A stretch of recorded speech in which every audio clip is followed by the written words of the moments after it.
Keputusan Basul Masail Rabu 9 Jumadil Akhir 1445 Hijriah 11 Desember 2024 Masehi. Masalah yaitu kampanye atau kampanyenya calon legislatif. Deskripsi masalah. Menjelang pemilu, para calon legislatif biasanya mengadakan berbagai macam model kampanye. Salah satu bentuk kampanye yang dilakukan adalah program sunat massal gratis. Dan di tempat sunat tersebut terpampang spanduk caleg yang mengadakan sunat.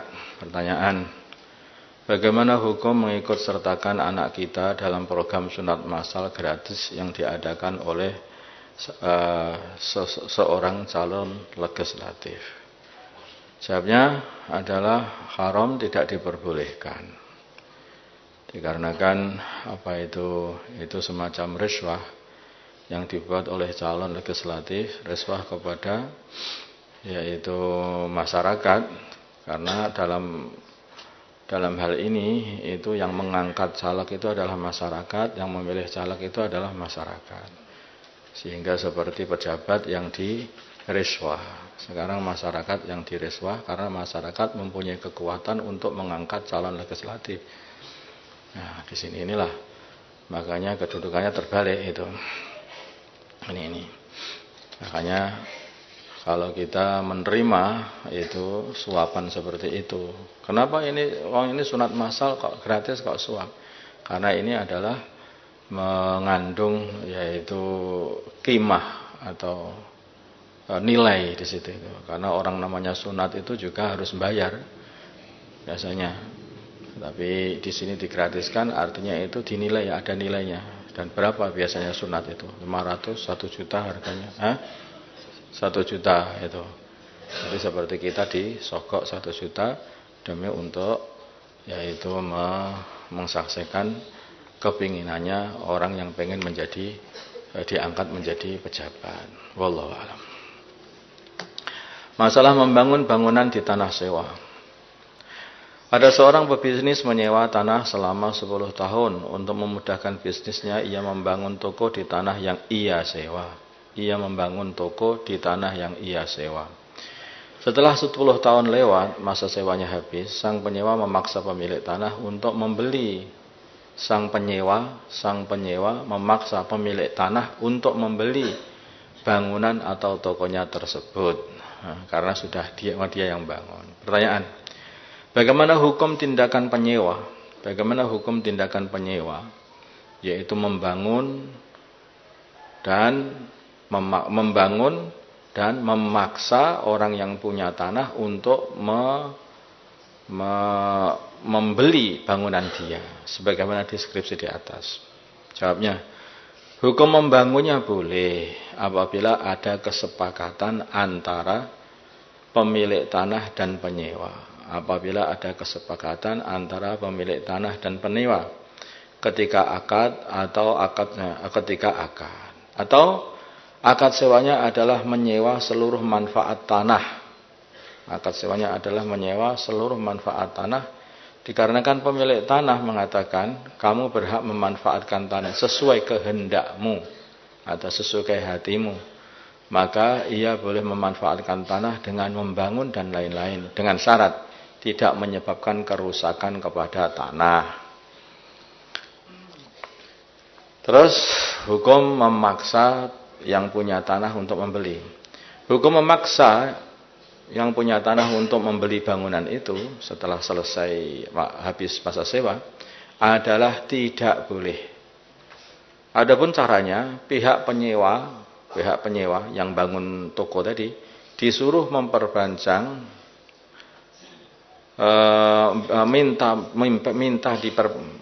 disuruh untuk memperpanjang masa sewa. Itu supaya menyewa lagi saja. Itu kalau mau. Jika tidak siap memperpanjang masa sewa, maksudnya tidak mau menyewa lagi, tidak mau meneruskan, maka hakim memerintahkannya untuk memindah bangunannya dengan menanggung segala resikonya. Karena dia telah membangun tokonya di atas tanah orang lain. Ya kalau orang yang punya tanah sudah siap membeli itu tidak ada masalah, tidak ada. Permasalahannya yang punya tanah tidak siap membeli. Karena yang tidak siap membeli dan dia memaksa pengen membeli, ya nggak bisa. Ya kalau begitu bawa pulang aja itu tokomu. Itu seluruh bangunanmu itu bawa pulang saja. Saya pengen kembali tanahku jadi tanah lagi, sudah selesai. Ini resikonya orang. Kalau masalah membangunnya, kalau sudah akad-akatan dari awal itu sudah enggak masalah.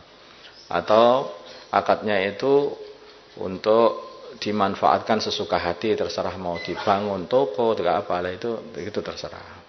Itu enggak masalah. Kalau tidak ada akatan seperti itu, ada pembatasan, nah itu hanya untuk di sawah saja tanahnya atau di kebun saja, nah itu enggak bisa dibangun. Itu masalah bangunnya. Tapi masalah nanti selesai sewa bangunannya itu bagaimana? Nah ini itu bangunannya ya kembali kepada miliknya pembangun, dikembalikan lagi, suruh bawa pergi. Jadi kalau bangunannya itu kayu begitu bisa diangkat lagi, nah, itu ya enak. Tapi kalau bangunannya beton, ya sembuh gak ngerti. Ya harus segala resikonya ditanggung.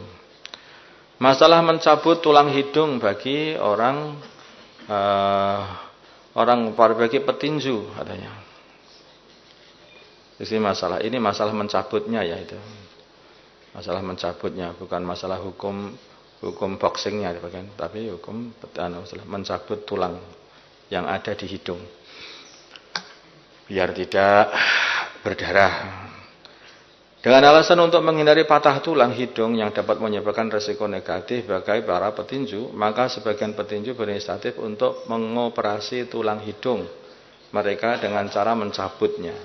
Pertanyaan, bagaimana hukum mencabut tulang hidung bagi petinju? Haram? Jawabnya adalah haram karena termasuk merubah ciptaan Allah Ta'ala untuk tujuan yang tidak dibenarkan dalam agama. Itu pun tujuannya juga tidak benar. Antara ainul kiblah dengan jihah kiblah dalam sholat. Ada sebuah masjid yang dulunya arah kiblatnya mengikuti pendapat jihadul kiblah. Itu di sini, kalau di sini yaitu menghadap barat, namanya gitu. Kemudian setelah itu diadakan penelitian masalah arah kiblah sehingga berpindah mengikuti pendapat ainul kiblah, menghadap lurus Ka'bah. Akibatnya shaf sholatnya yang dulu lurus sekarang menjadi serong atau miring. Shaf pertama pun sekarang hanya muat diisi beberapa orang dan jumlah makmum yang ada di shaf sebelah kanan dan kiri juga tidak seimbang jumlahnya. Pertanyaan, manakah yang lebih diutamakan antara tetap menghadap ke jihadul kiblah atau berpindah ke ainul kiblah? Jawabnya, ini yang ditanyakan adalah yang lebih utama. Paham ya? Manakah yang lebih utama? Tetap menghadap ke jihad kiblah atau berpindah ke ainul kiblah.